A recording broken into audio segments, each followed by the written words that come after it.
Hello everyone and welcome to my channel.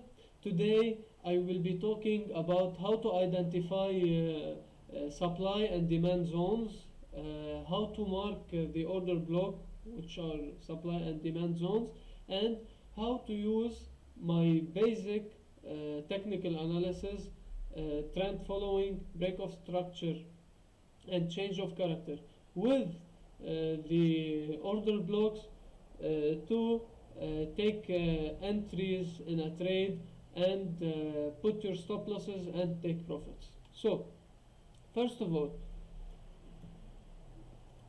if we have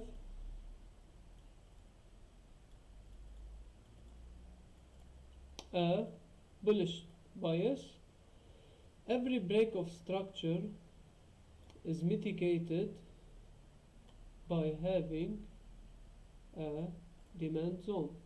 So after every break of structure we have a demand zone, which is an order block.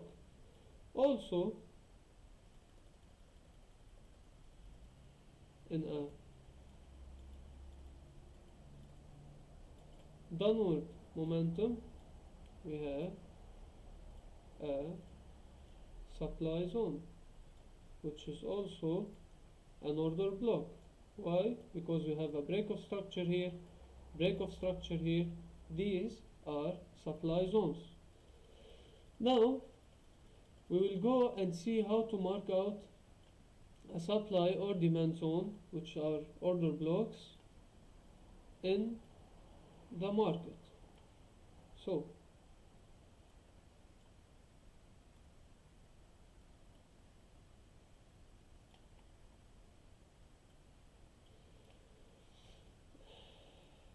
okay,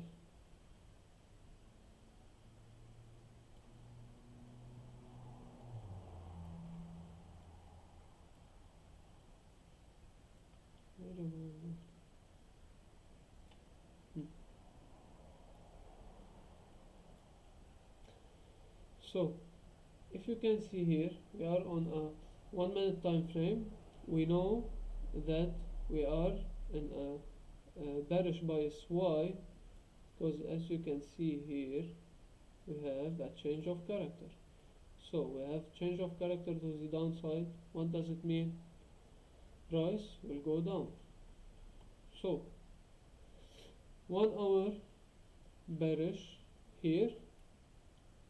What made this change of character? A supply zone. Good. Now that we identified our supply zone, we can go to the 1 minute time frame.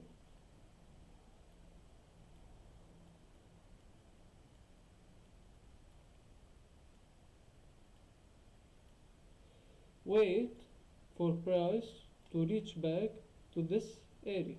Okay, so as you can see, price reached back to this area, and what do we have here? A change of character. Okay, so we have a change of character. You can take trade from here, and we can see that this order block, it's almost $10. So what do we do? We make our stop loss 20. Why? I will tell you why later. So now if you can see here that this is an order block, and how we identified the order block?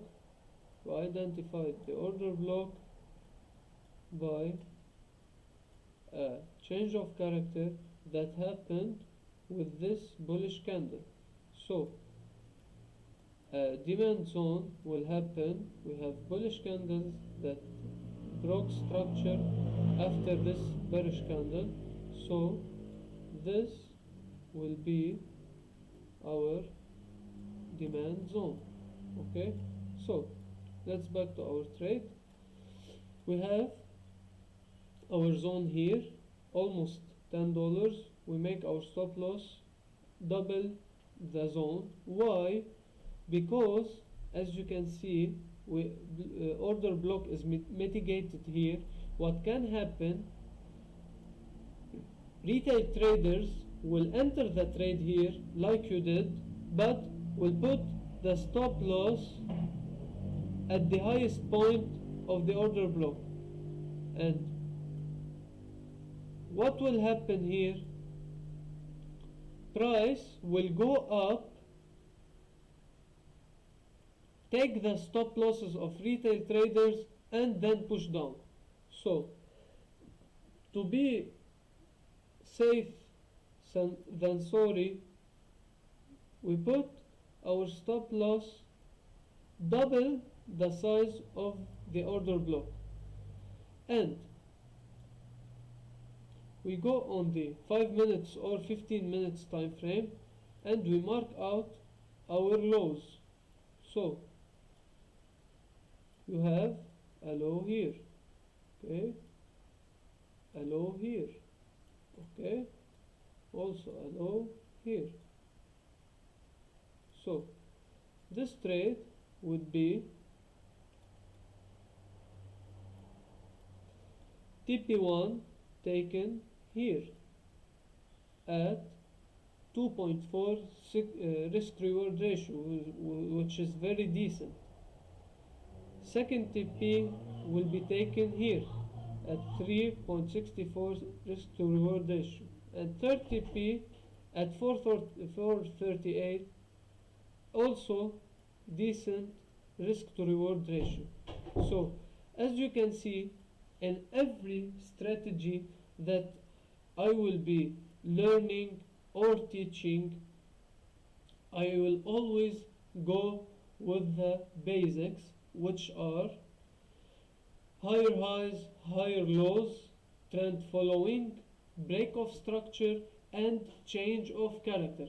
Every strategy that you want to work on always have trend following on higher time frames, identify the bias of a higher time frame, wait for break of structure and change of characters on lower time frame, enter the trade, know where to put your stop loss.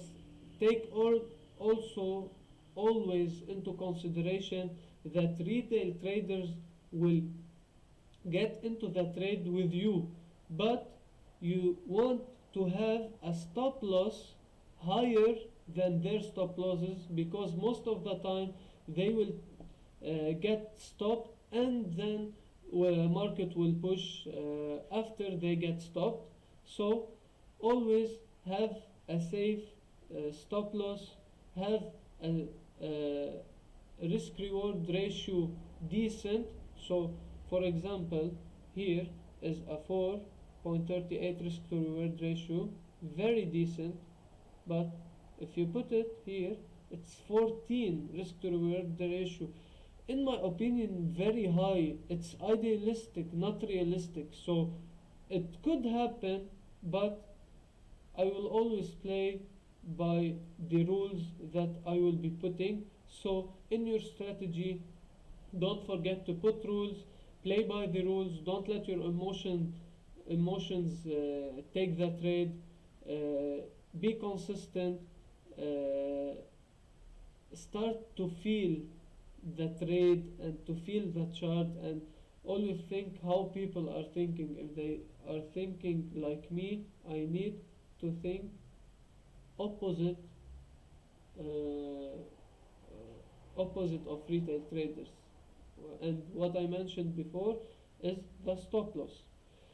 They have a very small stop loss, which probably and most of the time price will go reach their stop loss, they will get taken out and then push on their side, and you will always hear, oh my god, I shouldn't do this, I shouldn't do that, I knew the price will go down, I knew. No, you didn't know. You had a probability, you didn't play by the rules, and you lost. So, play by your rules, make a realistic strategy, don't make it idealistic, make it realistic, try it for 50 times and start trading and feel the chart. If you learn anything from this video, don't forget please to like and subscribe, and see you in the next one.